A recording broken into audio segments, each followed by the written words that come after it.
Hello, welcome back.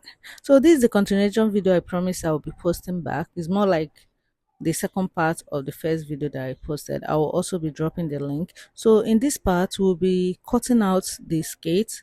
We'll be cutting it in a boot cut style, and then we'll be cutting out the peplon for the blouse. Also be showing how I fixed the blouse somehow because I believe we all know how to line in a blouse.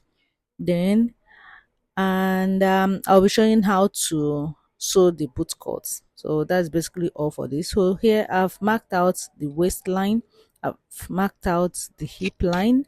I'll go over to like mark out the to impute the other bodies, basic bodies. So the round waist I'm making use of here is 30 divided by 2 will give us 7.5 inches. I'll be making use of 1.5 inches for the joining allowance. So that's what I'm doing here. Marked out the 1.5 inches. I'll then connect it to the hip line, and then from the hip line I'll then move over to the full length. I'll be making use of is going to have an is going to have a pencil mouth effect, so it's going to be like a pencil skate, but not a full pencil skate because I don't want it to restrict the person's movement. So I'm making use of the 7.5 inches plus the 1.5 inches. That is the round waist measurement. So I will be coming down by 18 inches from the waistline. But first of all, I'll come down. You can just say is the knee length. So from that, I'll connect it straight to the full length. I did not connect it up the way up to the hip length. Like I said before, I want it to have that pencil mouth effect, but not a full pencil mouth effect. So from the 18 inches, I'll then connect it to the hip length. This is how you achieve that style.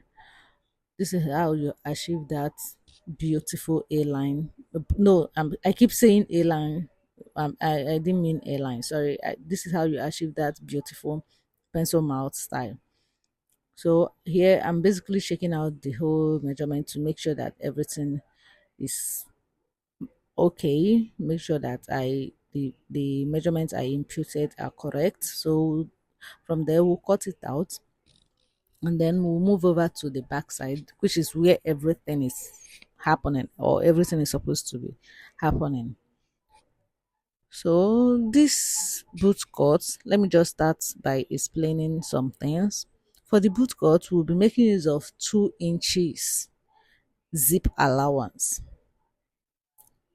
Yes, we'll be making use of 2 inches zip allowance because of boot cut. If it's just a normal skate, you can make use of 1 inches. But I just want to get this off so that you will not be wondering why I'm making use of 2 inches for the zip allowance. Although we'll be removing the 2 inches from the hip down to the full length, we'll be removing it, but don't worry. So here I forgot one thing. We are going to be coming down by 1 inches from the center part of the front.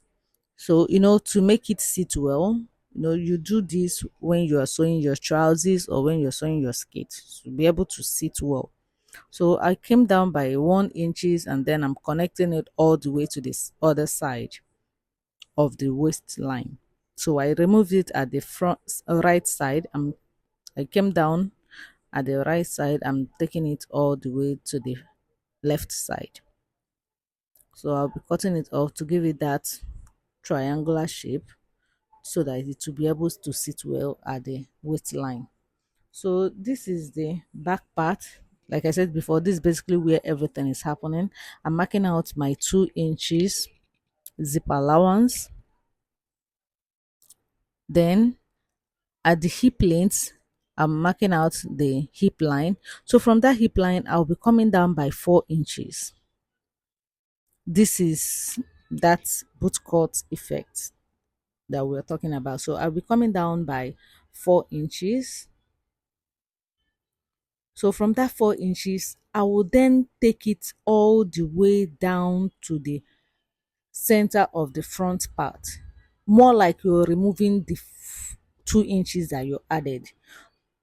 So here, don't worry, we'll be adding it back at the other side. So I'll mark it all the way down to the front part, and then I'll be adding it at the other side. You removed it and then you're adding it back. So here I'll basically be marking out the 2 inches. So I'll mark it all the way to the knee length, to that 18 inches that you can call it the knee length so that you will not be confused.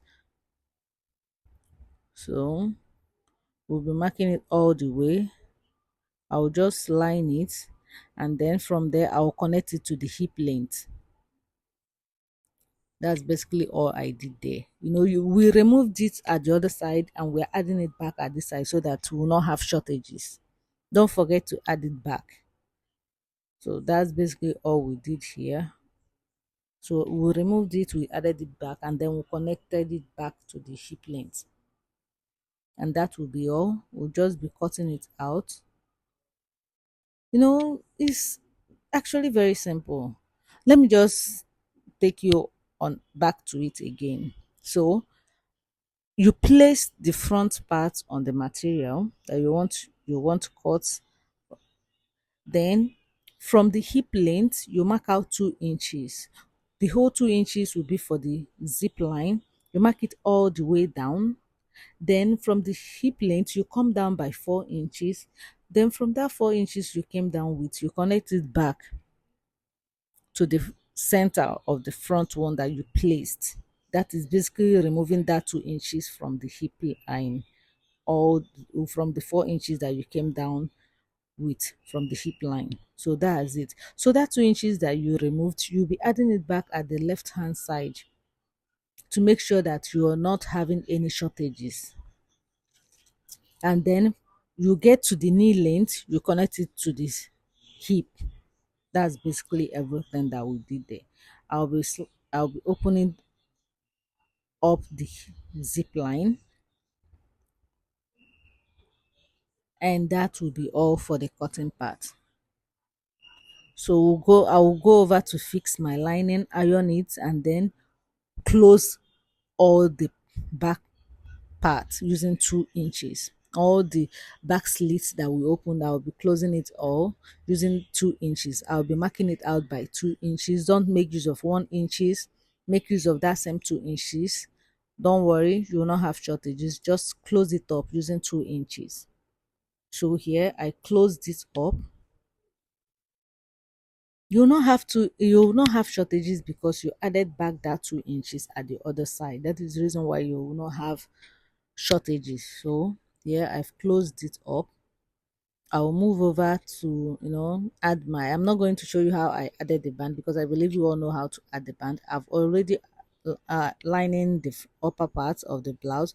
I'll move over to cut the peplon. I want this peplon to have a bigger pleated effect, so I'm making use of double size of my waistline. The waistline is 30, so I'll be doubling it, which is 60 plus 2 inches joining allowance. The reason why I made use of 2 inches is because that was the same inches that we made use of at the hip skirts for zip allowance, so I'm still continuing the 2 inches.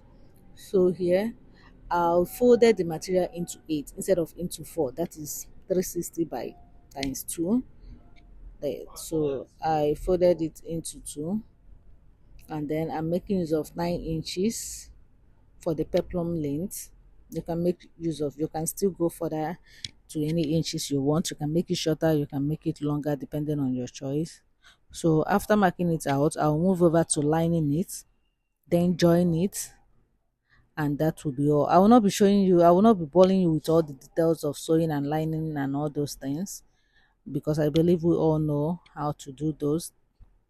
So at this junction, if you're still watching, that means you're still interested in what I am explaining and how I am explaining it. So thank you very much. If you have a question, you can ask.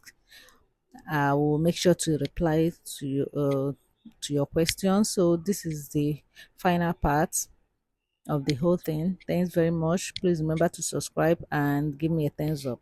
Bye.